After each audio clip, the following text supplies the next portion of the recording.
Good morning, everyone. We're going to give just a minute for people to join this session, and then we'll get started.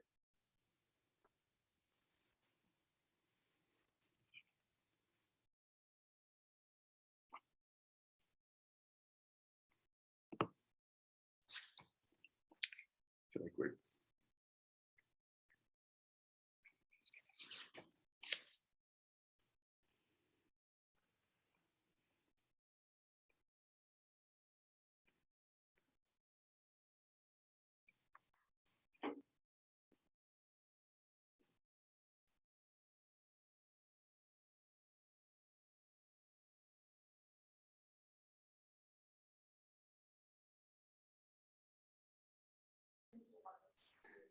Okay, we'll go ahead and get started. Welcome to this session of our annual Homeless Summit with Love Communications on communication strategies for nonprofits.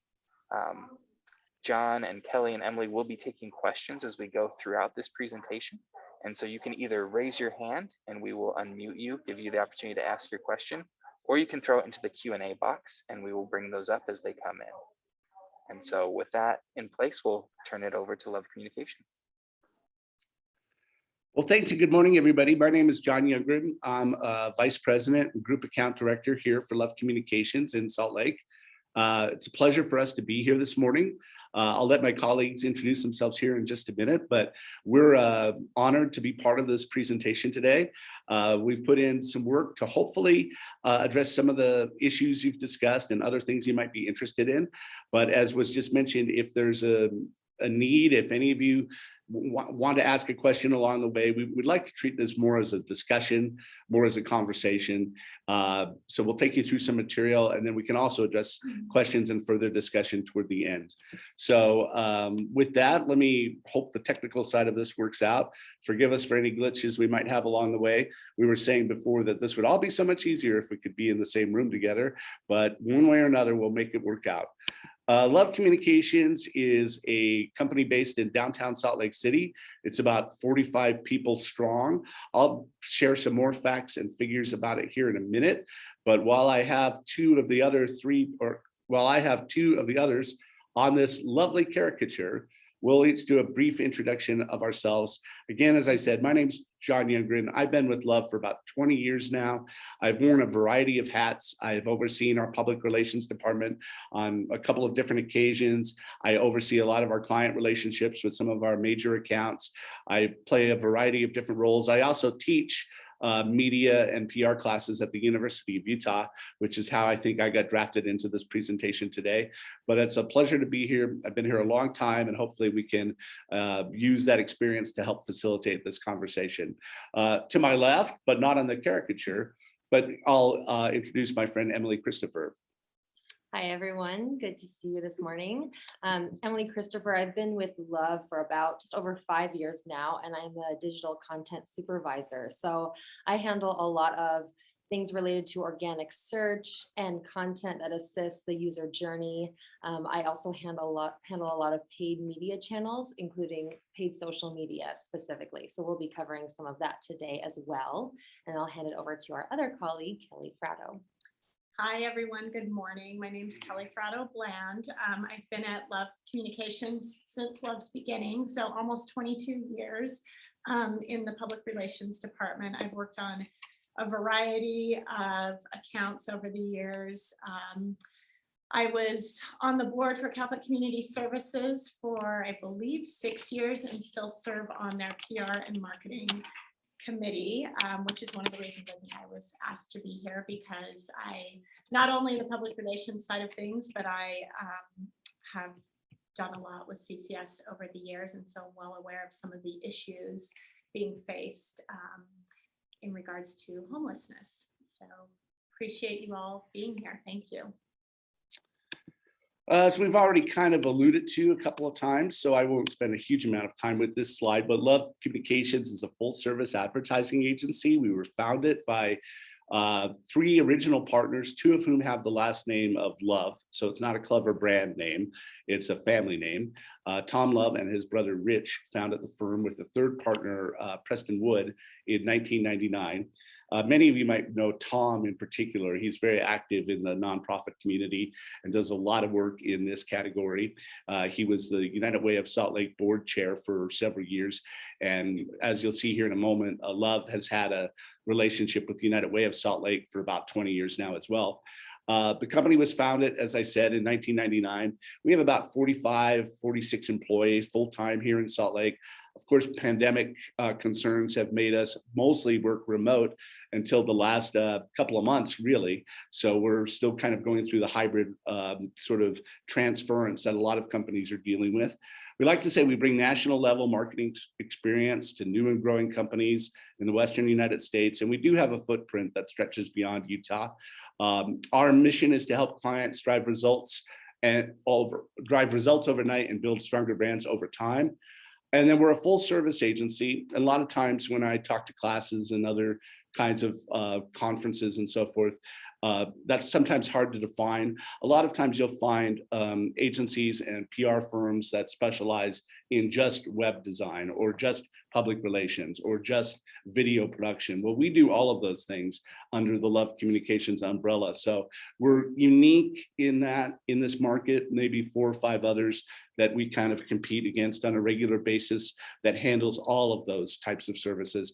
And we have a full team of professionals across the board from, you know, media planning and buying, brand planning, public relations, video production, creative graphic design, digital media, social media. So we're a pretty diverse firm in that regard.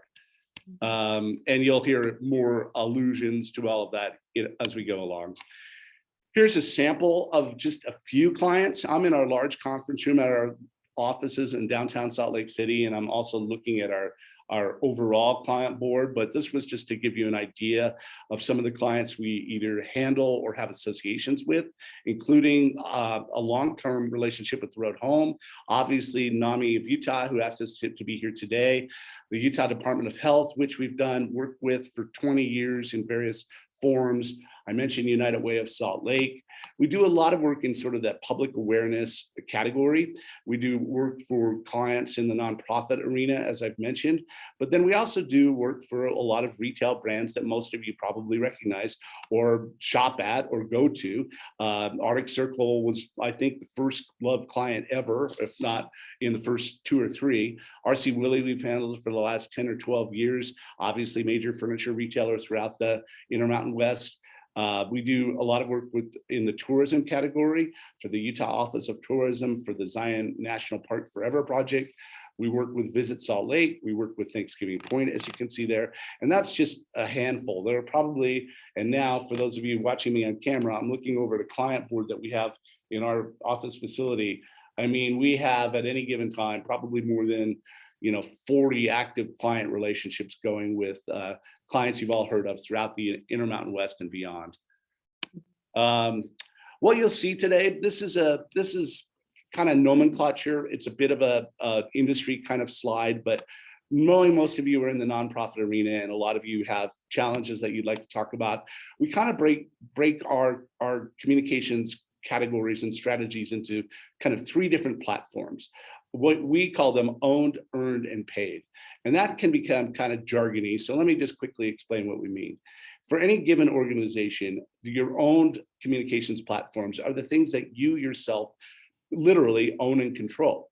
So it can be your own website, any microsites that are associated with it, events that you might host or put on or organize on behalf of your organization.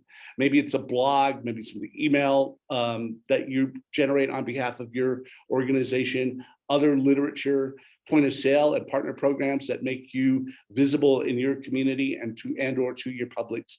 The owned content is what we a lot of times emphasize, because even here at Love Communications, we overlook our own content as a company. And sometimes you have a lot of tools at your disposal that you really don't have to do that much other than facilitate. I know that sounds easier said than done, and sometimes staffing issues and other things like that can create challenges, but those are the materials that you oversee and you literally own. Earned, I think, is what a lot of you expect to maybe talk mostly about today, and we will get into it. Earned is public relations, where you're trying to reach out and generate coverage by media outlets, by maybe other bloggers and influencers in that space. It's when you're trying to reach out and promote something through grassroots efforts. It could be newsletters, it could be partner-owned media. It's a lot of times the most traditional route to take.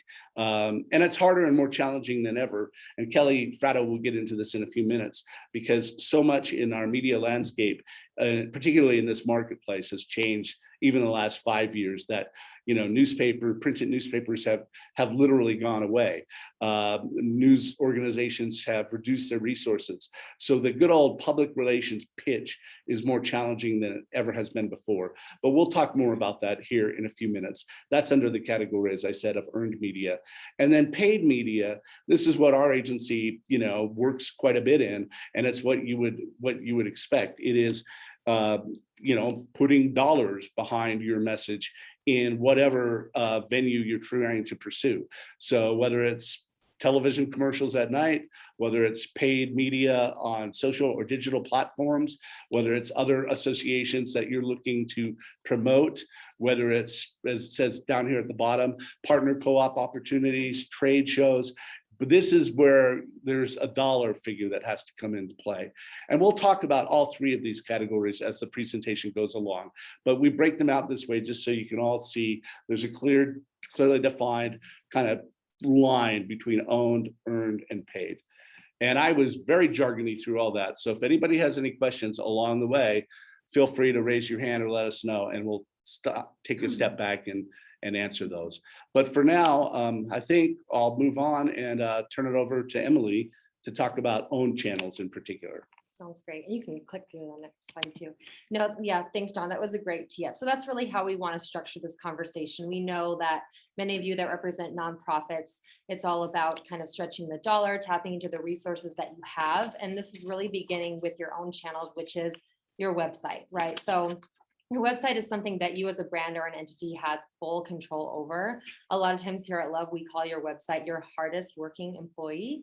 And it should be one of your hardest working, because what it does is it attracts and directs your audience. So whether those are other partners, donors, or other audiences to your site and then throughout your site. So through your website, you're really able to kind of shape your own narrative and direct them to where you want them to go, whether that's to a specific event or to find more information or to make a donation.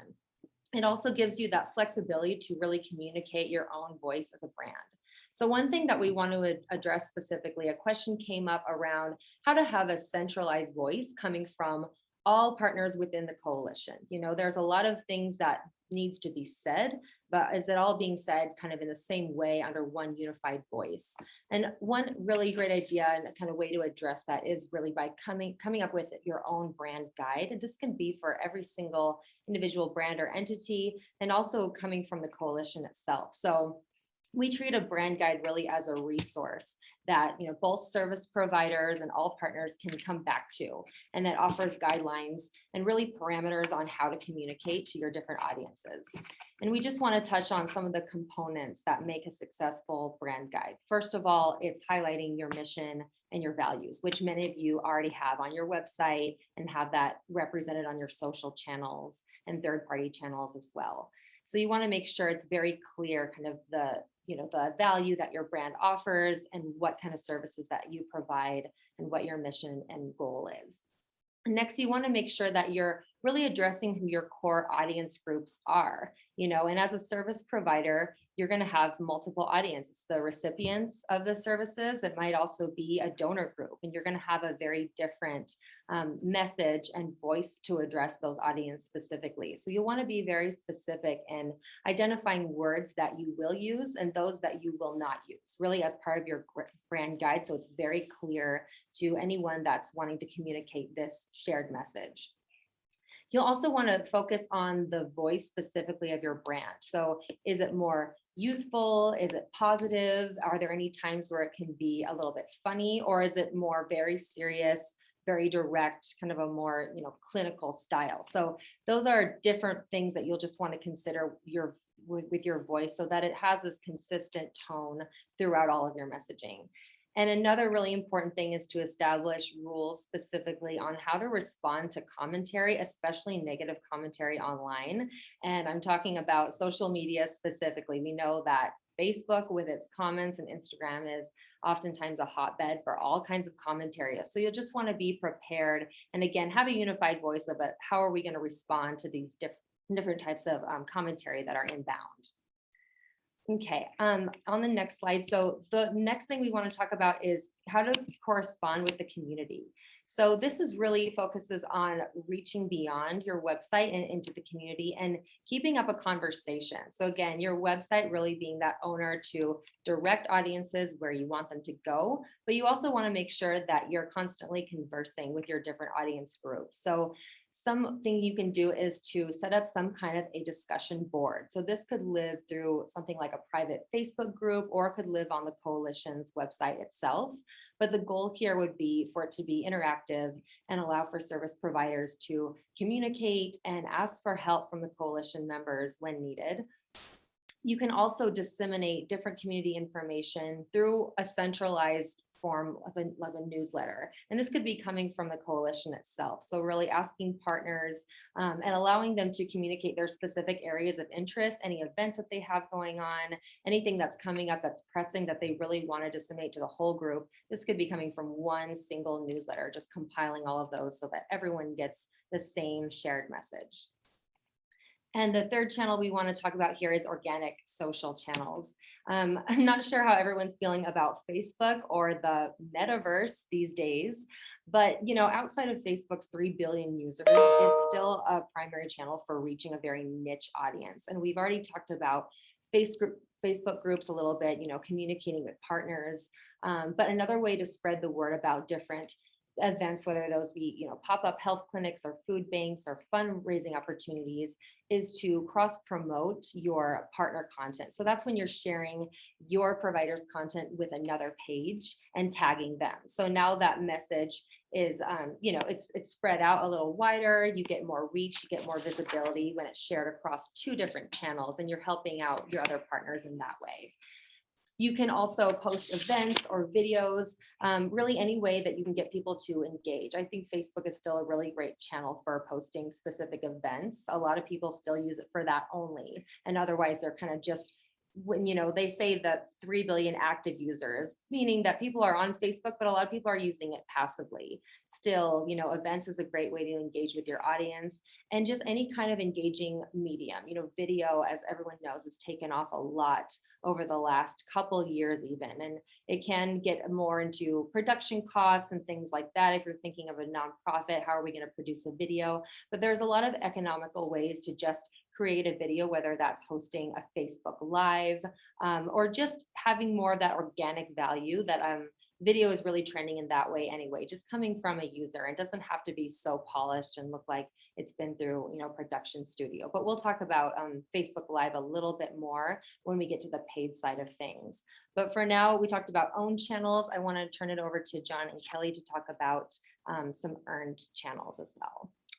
And it's my fault for skipping a slide on Emily's presentation. So they didn't quite sync up. That's on me. I apologize. But now I'll turn it over to Kelly Fratto to talk a little bit more about things in the earned category. All right, so public relations, I've realized in my 20+ years of doing this, not everyone, even I think my mom to this day, still doesn't quite understand what I do for a living. But public relations, as John said, is earned media. So this includes your traditional efforts of media outreach, as well as community engagement, grassroots efforts, events, whatnot. One of the things I would say with your PR efforts is those should coincide with what you're doing on the social media side of things, with what Emily was talking about. You want to be consistent with your message. And so those 2 elements should coincide. But the goal of PR is really to create newsworthy angles, whether it's to pitch to the media or engage with the community. Homelessness is an issue that is out there in the media every single day. I think it's on everyone's minds in the community, just here at our offices at Love, there was a guy this morning standing outside our door with a sign that said, "Please help," through the window. pointing at our receptionist. And so it's something that we're seeing, especially in the downtown area, on a daily basis, and have been for years, but it seems that it's an issue that has become much more relevant. We're seeing it more. We're seeing people outside living in their tents, and so it's not going away anytime soon. It's important that you as a group talking about this issue have the same voice and consistent messaging. So some of the ways in which you can do that and educate the public on the matters of homelessness are through community engagement. What we're doing today, hosting an informational webinar or an event virtually or in person to talk about the issue at hand and what's going on, and keeping the public engaged and informed in the right way under the same voice. Inviting the community to, whether it's a lunch and learn or some type of educational event. As I said earlier, I have been working with CCS in some capacity, whether on the board or on the committee, for years now. And I always tell people that that tour that we do for CCS with touring at the Wiegand Resource Center and then having lunch at the St. Vincent de Paul Soup Kitchen, and then going and talking to Batar and talking with people in the refugee program, is one of the most incredible tours, and you really get that feel of what's going on and what CCS is all about. But as you also get that feel of what, whether it's, I know we're not talking about the refugee community today, but the refugee or the homeless community, kind of that first, that impression of what they're going through when you can really step into that world for a little bit. So I think something like that is very important to get community leaders involved, business leaders, and the general public. And then looking at speaking opportunities, there's a variety of organizations in town that there are opportunities there to go and speak to those organizations, even if it's someone like the chamber, and talk about what's going on within the community, the homelessness issue, and how that's affecting businesses and what people can do. Because truly, I like to believe that people really do want to help, but a lot of times they just don't know how to help, or they don't fully understand an issue. So that's the grassroots community engagement side of PR. Then the other side is what people think of more often, and that is the media outreach.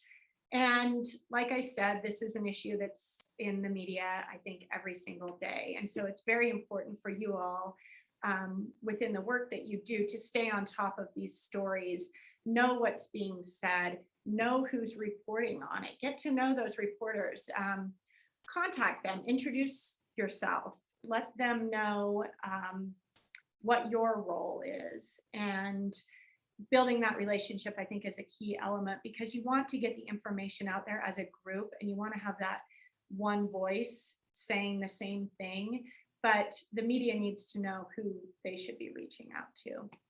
So other forms of getting to the media on a proactive basis as well are writing press releases. This can be on achievements within your organization, philanthropic efforts that are going on. And then, like I said, looking at what people are writing about, contact them. Hey, I saw that you wrote a story on this, and we would like to comment on that. Or this is what's going on. This is our side of the story. It's great to do that. And even if nothing gets published, you're building that relationship with the reporter. Identify interview and response opportunities to current trends and stories. So like I said, stay on top of things and look at where you can provide information. Be a source to them, because they need that. And sometimes if no one's reaching out to them, they're going to go look for sources wherever, and that may not coincide with what the message is that you guys are trying to get out there. And then this is a big one as well, is writing and submitting op-ed pieces or letters to the editor. And I think that's something that you guys can be doing on an ongoing basis. And hopefully you are doing that within your organizations. As stories are coming out, find key people within your organizations, or even key people in the community who are supporters of the organization, who can write an op-ed piece, shedding some light on something, going more in depth, talking about things from a business standpoint, from an organizational standpoint, from a community standpoint. And then explore editorial calendars. A lot of times, some of the publications, they have the calendar of what they're going to be covering. This isn't as relevant as it may have been many years ago. And in the matter of homelessness, like we're talking today, that's out there all the time right now. So you don't necessarily need to look at that. But for your organization standpoint, just with what you do day in and day out, it's sometimes good to look and see what publications might be covering and how you can reach out to those individuals and, hey, we would like to talk on this. We saw that you're writing a story about it, and we have a spokesperson here who can speak on that. So that's the general public relations overview.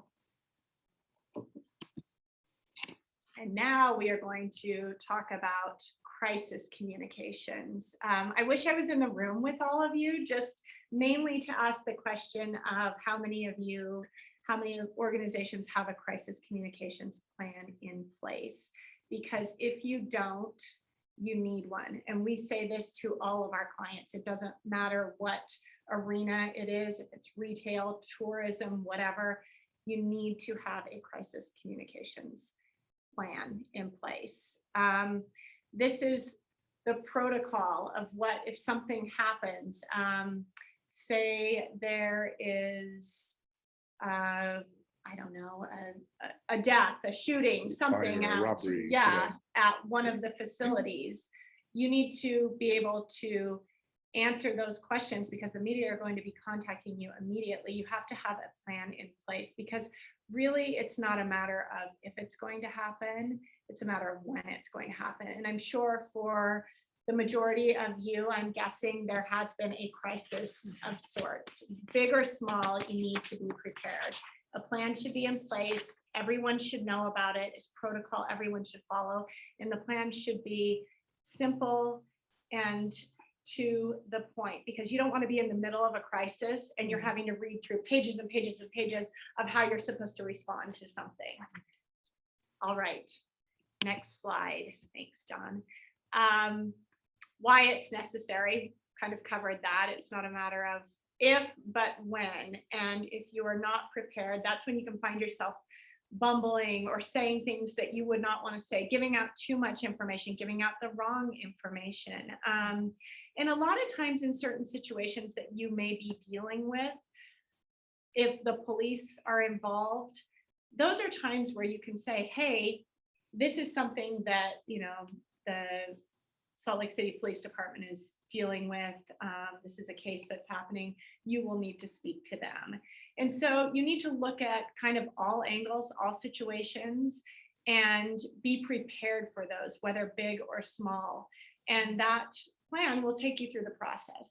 And it'll take everyone through the process. And everyone within your organization should have a copy of this plan. They should know what protocol is and how you're going to respond to things, because we've all seen it on the news. You can definitely tell when organizations have a plan in place, and maybe because we deal with this daily just on our work side of things, we can also tell when people are completely unprepared and have maybe said things that can be harmful to their organization or harmful to the people involved, the victims, whatnot. So you need to be prepared, and this is the best way to do it.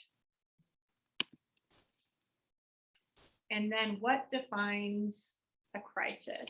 Well, every organization is different. And like I said, I mean, even our retail organizations, we tell them have a crisis communications plan, and the nonprofit organizations, and how are we going to respond to this?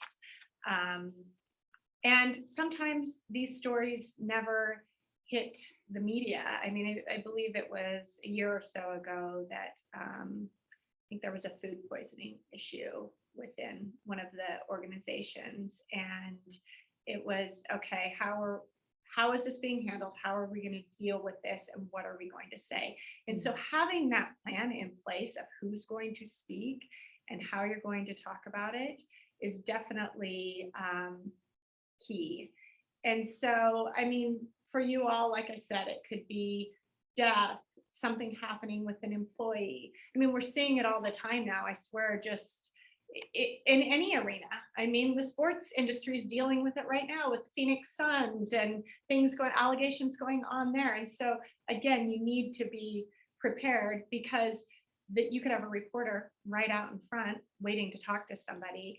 And a lot of times that no comment approach doesn't work very well, because then they will start to speculate on things, and that's where rumors get started or the wrong information gets out there. And so my advice would be, look at your individual organizations and talk about what would be a crisis. What are things you deal with on a daily basis? Where could something go wrong? How would you define that? And then what would your response be to that, and kind of have an idea of how that would all play out? Because no matter what the crisis is, those same rules in the plan should always apply. This is who's going to speak on it, and here's how we're going to handle it. And no one else should be talking to the media or the general public or anyone else about this. And then you kind of handle that within this little bubble, and hopefully can mitigate some problems that could be bigger. So I'll take the job of kind of summarizing a lot of what Kelly just said, again, about creating your crisis communications plan. Organizations large and small, I know sometimes it sounds kind of onerous to have to put something like this together, but I guess our point here as public relations consultants to many different organizations is that it's a task that needs to be tackled.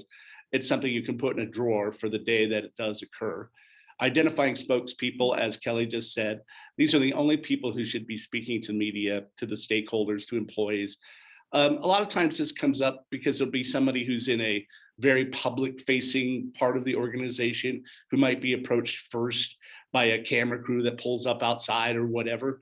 You all need to think through, okay, that's great, but they need to have the empowerment to sort of deflect the questions to somebody in the organization who has been pre-identified. And the media will wait. You know, if you can put things off a few minutes, you can return a phone call. You can say, could you wait outside for a bit and we'll come back out and talk to you. So a lot of times, and I've been guilty of it myself, you find yourself in the middle of sort of a breaking situation and you feel yourself kind of taking on the urgency of the media organization that's wanting to query about something, and you don't take a breath. And what we always tell our clients is take a breath. You can go in, you can get your thoughts together, you can call them back, you can take a minute to get the right people involved so that you make sure that you're answering in a sort of consistent term. And that goes with determining a protocol. Everyone in the organization must be on the same page, and no one should speak out of turn. And a lot of times we've all seen this where organizations, and not just in the homelessness area, but in all sorts of walks of life and types of industries, where you can tell that somehow they got out of sync with each other and people are saying the things that shouldn't be said, or being kind of rogue in their answers. And that's something you need to predetermine. Be proactive. We do this with clients, our retail clients, our public awareness clients. We do this with a lot of our clients, particularly if there's an issue that we know is going to be in the news, or if they're in a media kind of circuit, if they're doing other interviews, we'll create a list of what we call hot grounder questions. And that's a sports term for questions that might come up when something that it's helpful to know what you'll respond. It happens all the time. We've had to take clients through media training where we say, okay, we're here to talk about this, but they're going to bring up a question or two about that. If they bring up a question or two about that, how are we going to answer those questions? And predetermining them. I mean, we don't want to have a bunch of robots out there just speaking like they're all talking off of a script, but kind of. You want to make sure that everybody at least is on the same page. And that's something that's really important to talk about anytime. I would say, crisis or not, anytime any member of your organization is in a public facing, media facing protocol, they should be aware of if this comes up, here's how we talk about it.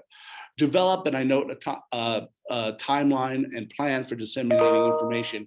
This particularly applies, again, if you're rolling out a new message strategy, a campaign, a new idea, a new product, a new service, a new facility. Hey, we're going to start talking about it then. How can you hook it to something that might be going on already in the public? How can you, this is more of a public relations pitch, but how you can think about it and target it in terms of the timing of other news that you might be able to piggyback on, as Kelly said earlier. Developing a relationship with reporters, editors, producers, and others in the media is a crucial strategy, because you can almost have a cadence with them. Hey, I saw you wrote an article about this. Our organization now is doing that, and I'd like you to learn a little bit more about what we're up to. It's just a natural public relations kind of strategy. Knowing your audience, identifying your various audiences and tailoring your messages to those individual groups. This is something we do all the time. I mean, clearly you're going to have maybe a different type of attitude and approach for a media entity that targets younger people versus a media entity that targets more traditional audiences, older audiences.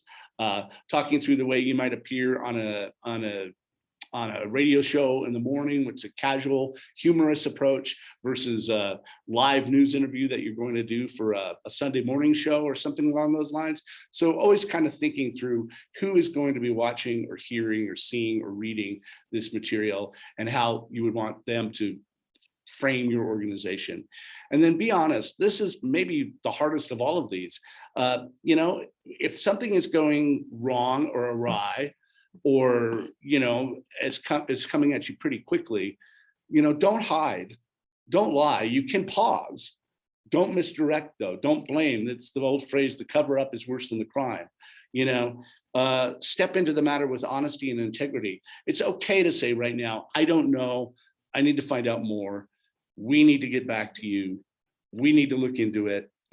Those things are better and come across more credibly and more sincerely, because you're speaking on behalf of your organization. First of all, you really might not know. You might need some time to sort of figure it out.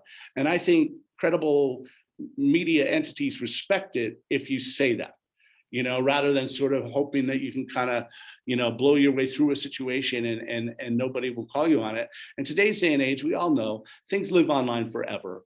An interview that you might do off the cuff comes across poorly, won't go away.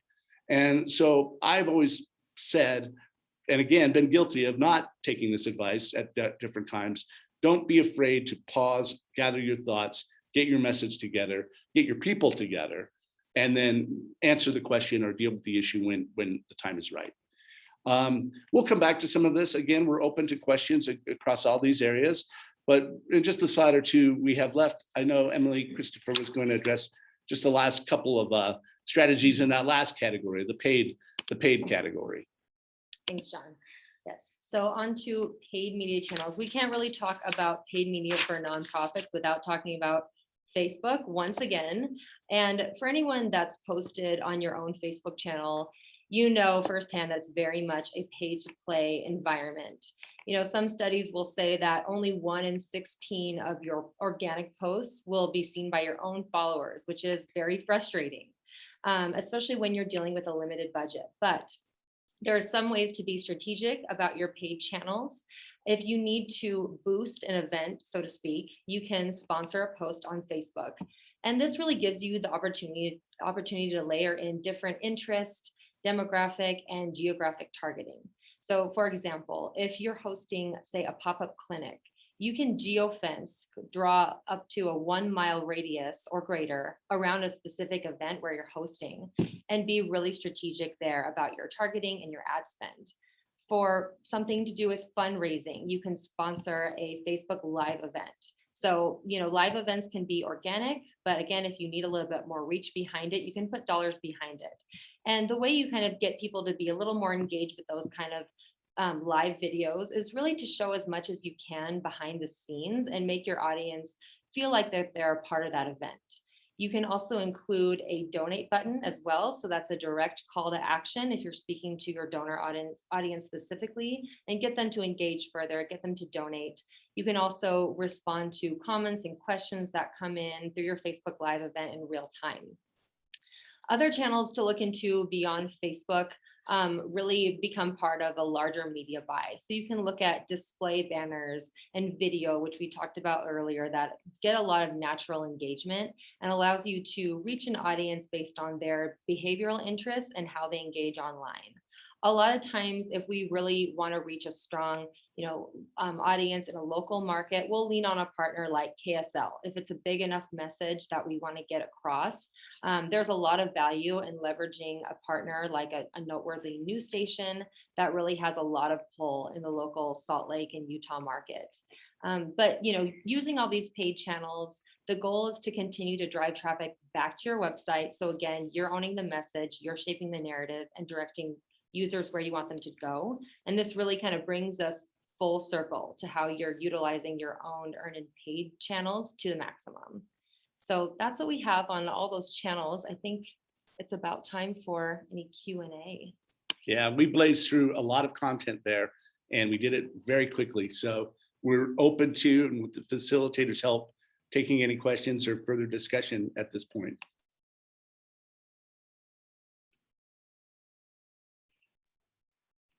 Thank you so much. Yes, if you have a question, please go ahead and either put it in the Q&A box, or you can raise your hand and we can unmute you and have you ask that verbally.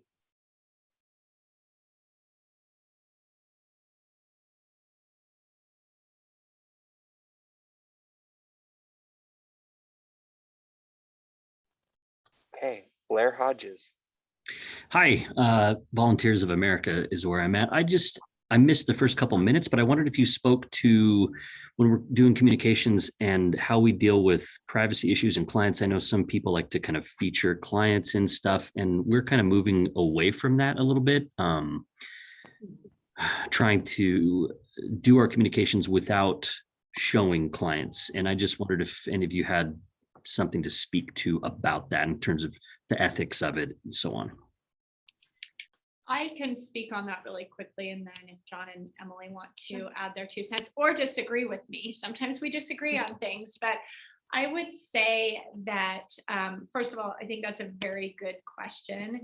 And every organization is different. So I would say whatever you decide as an organization, and it's not putting your clients out there and in the public eye, stick to that with everything and just have, when talking to the media or any of that, just this is what we do. And we want them to remain anonymous. There's always ways to share stories without putting a name out there, as we've seen before. And so I don't know that there's a right answer or not, but I think everyone appreciates if that is your stance and not putting them out there. A lot of times, I know in the past, like with CCS and that, we have had some great stories, and they're great stories to share with the media, the success stories. And I know at VOA, you guys also have some incredibly great, successful, wonderful stories.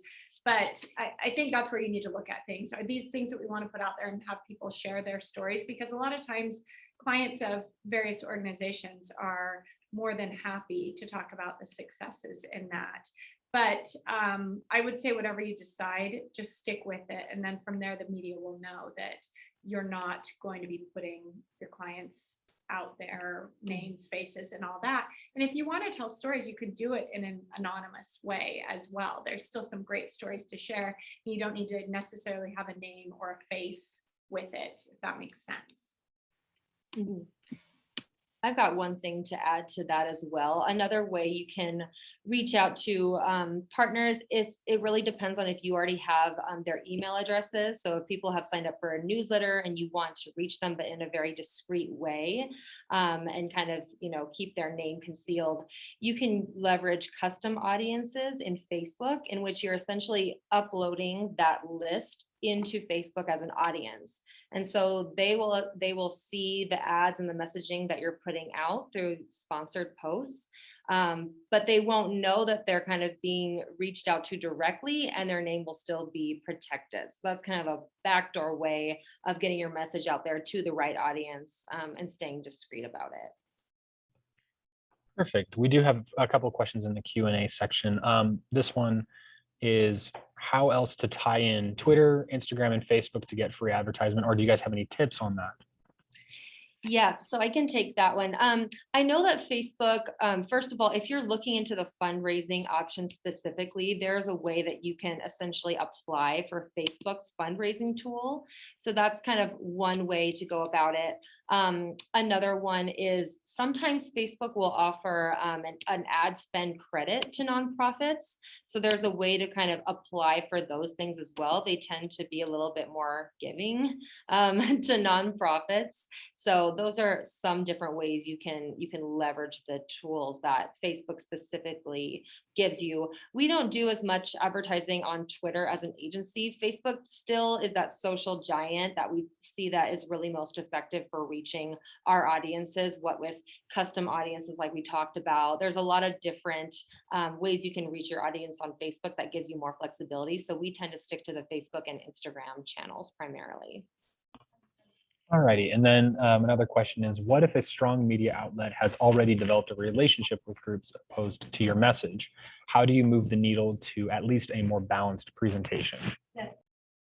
I could probably sort of take that. I think it's hard to know without the specifics of the organization that you're talking about or the news entity that you're talking about. But I'd like to think that any news organization or media organization, at least locally, is open to all paths of discussion. So, you might feel like they're opposed to your message or your line of communication, and that's totally fair without, again, knowing the specifics of what you're discussing.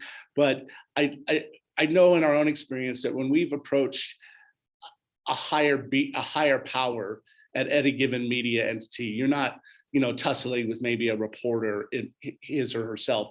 You're talking to the entity overall. They're open. That's part of what they should be doing professionally, is to be open to the discussion and hearing the other side of the story. And I've worked with clients over the years who get frustrated with media outlets that they feel like are not telling, quote unquote, their story. But in most cases, that's been a perception on the client side of things. And when we do dig into it or do get to the right people at the right organization, we find that it was either ignorance or lack of understanding or just more in the way of education that needed to happen, not so much a bias or an opposition. Now, today's political climate is charged. There are people on all sides of every issue. So again, I don't want to sound naive, but that would be at least the place to start, I would think. Thank you, John. And then we have a question from Rob Westman. He says, we recently heard from national experts who stated that the general public does not really understand the scope of homelessness. The public thinks of an older adult male sitting on the sidewalk as quote unquote homelessness. How can we start to educate the public that homelessness affects families, kids, teens, and more like that? I would say, some of the things that we talked about, Robin, that's a great question. And sad but true, right? I think it's showing the faces of homelessness. And again, going back to the anonymity side of things, what do you show and what do you not, especially when we're talking about kids. But I think, it all boils down to educating the general population. So whether it's through the community and grassroots efforts that we talked about early on, or whether it's through media outreach and within your organizations and coming together as a coalition, having that message and continuing whenever you're doing interviews from your organizations, having that message in there. It should be a key talking point that you throw in to every interview that you do, but then also being proactive in the approach of getting those stories out there into the community, whether you have a lunch and learn, or like I said, the CCS tours, where people who are impacted by homelessness, families, women, are telling their stories. And it's not just the old man on the street corner with the sign, or, you know, a lot of people think it's a drug addict, male drug addict, I think is the other thing, the other stereotype that you hear about. People really don't think as much of women and children. And when it comes to women, I think people think drug addict. So it's getting that message out there that there are all sorts of issues, mental illness, drugs, just, you know, that living to paycheck to paycheck and can't make ends meet to get your basic needs, to purchase your basic needs. So I think it's a constant battle, unfortunately, but if you all can work together as a group to get those messages out there and be proactive, whether it's in the community or media, I think that's the best way to do that and tell those stories.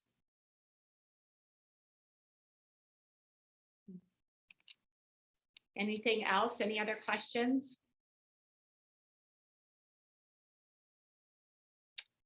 Well, guys, I think sounds like we might want to wrap it up then. Anybody else have anything else?